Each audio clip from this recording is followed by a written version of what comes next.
For more than 100 years, this Confederate statue of John Breckinridge has stood in the area of the historic courthouse. And down here on the ground, it shows that he clearly fought for the Confederacy.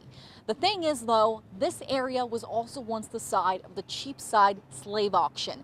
And Lexington's mayor says having this statue here, where slaves were once bought and sold, is just not appropriate. On the street, the bullet casings have been cleaned up, but their property is still damaged. Here, you can see where the bullet went through. It went all the way over to this side where it shattered this window, and the bullet is still lodged inside of that door. This is something neighbors say just does not happen here. Rescue teams say all of this rain is really saturating the ground, and that can actually cause trees like this to topple right over. Then there's also the problem of these overhangs. You can see down here, it gets really muddy, and that can cause people to slip right over, and you can see it's a long way down. This storm completely flattened this home. It blew everything over this way, and now all that's left is this big pile of rubble.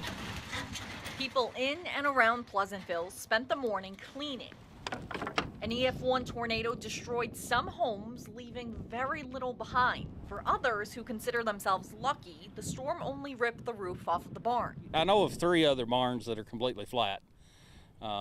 We've got part of the roof off of another barn. Despite the piles of metal and wood, the thing that surprised neighbors the most was the hail. In my lifetime, I don't remember as much hail as we've had twice in the past year. Last night was one of those times. The hail damage left some homeowners shocked. Oh my gosh!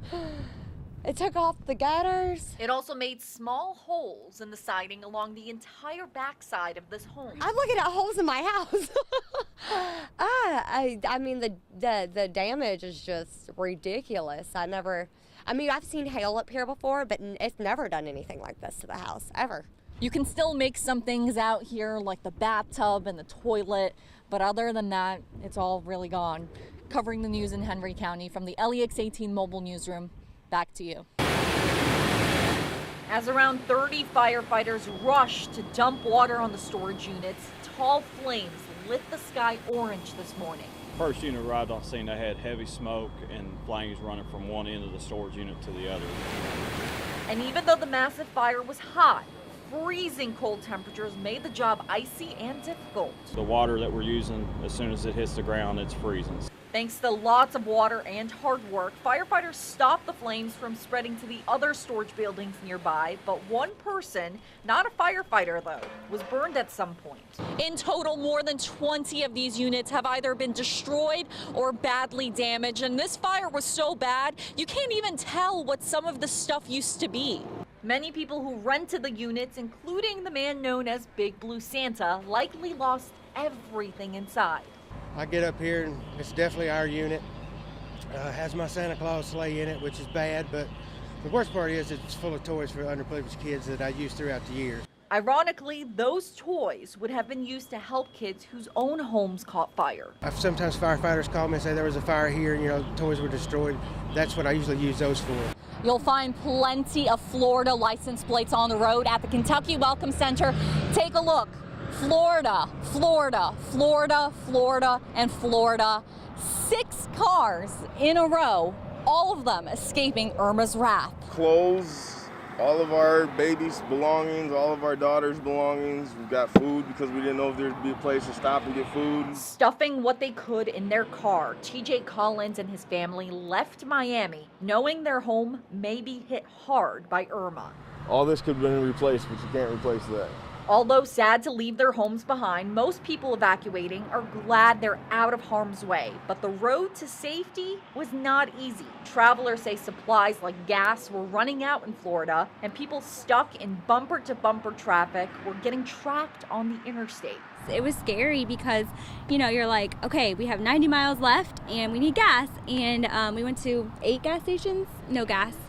We weren't able to find gas until after we crossed into Georgia. We found gas. In Tifton, Georgia, that's where we found it. And on the Florida license plates, it says Sunshine State. But many of these people that we've been speaking with today, they say they're not expecting much of that in the next coming days, and that's why they are getting on out of there.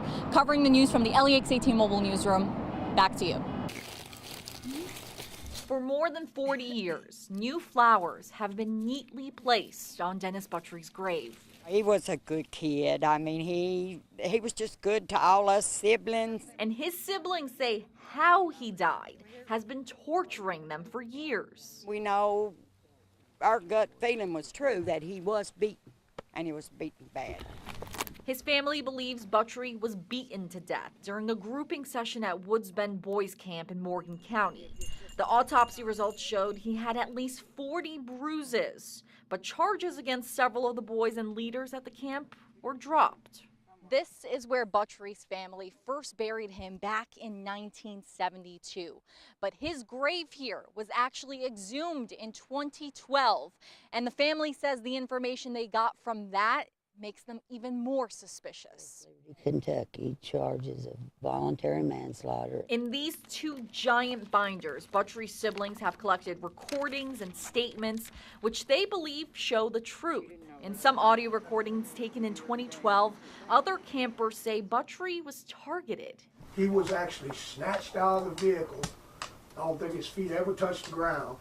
Records show several of the boys submitted typed statements saying Buttry was the instigator the night he died. But in 2012, some witnesses say they never wrote or signed anything. I don't recall signing anything.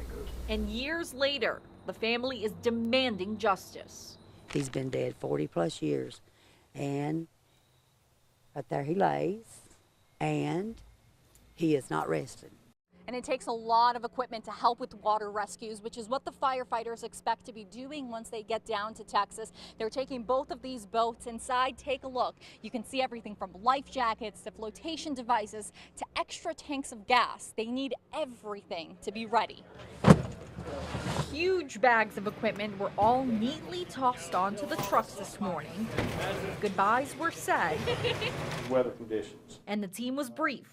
Our mission will be to conduct search and rescue and recovery for humans and animals in swift water. With instructions from the chief to stay safe and check in often. I will be really worried until they get back and I know everybody's safe. The crew was off to College Station, Texas. This is their first out-of-state mission since Hurricane Katrina. And firefighters who were there say the things they saw have really stuck with them. Their homes, there's no longer anything recognizable. When you have debris, 2 and 3 story piles of debris, there's no streets, there's no infrastructure whatsoever.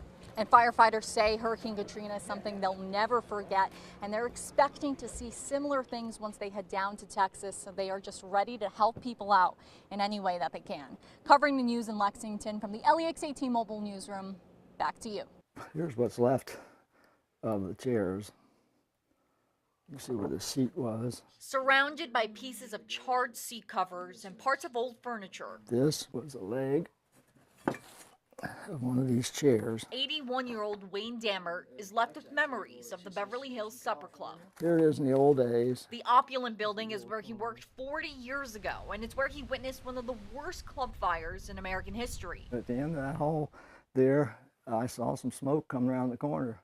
There's a fire. Smoke's coming around there, okay? The fire was first spotted in the Zebra Room, a smaller banquet hall in the building filled with people. And I started yelling as loud as I could, "Get out the back, get out the back." But the escape was not easy, as smoke quickly filled the room and a locked door briefly left Wayne and the guests trapped. Here's where we got out.